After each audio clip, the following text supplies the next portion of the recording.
Hey guys, Tegan here from Blue Sense Digital, and in this video I want to run through how to use the excluded destination attribute in the Google Merchant Center. So I'm just going to get rid of my face here so that you can see what's going on.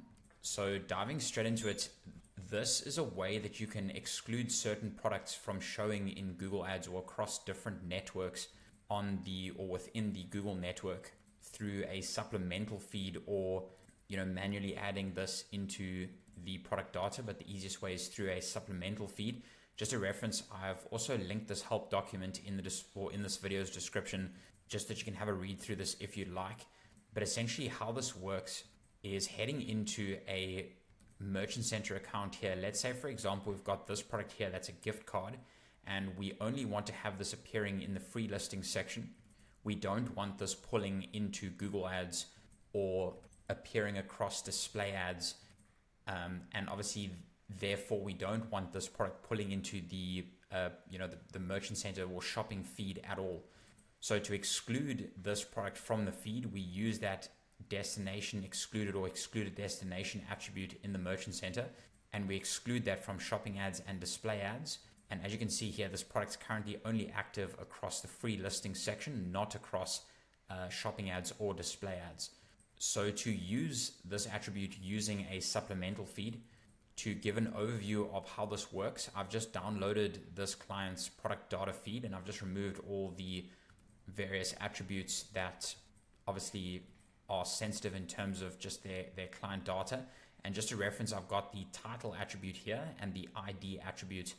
Obviously all the rest of this data is blurred out, but just a reference here, if you scroll to the right here, you'll see that they've used this excluded destination attribute. So again, if you were using a supplemental feed, that would be the heading that you'd use for the columns, for the excluded destination column header.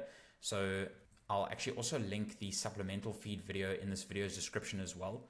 But essentially we've got our ID attribute here. That's the title of that column, and then matched with the excluded destination title header. And then we can obviously select the different item IDs that we want to exclude from these different channels.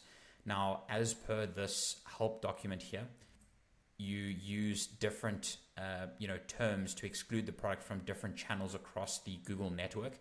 And if you excluding them from multiple channels, you can just separate those two channels with a comma. So as you can see here, all of these products that have been excluded from shopping ads and display ads.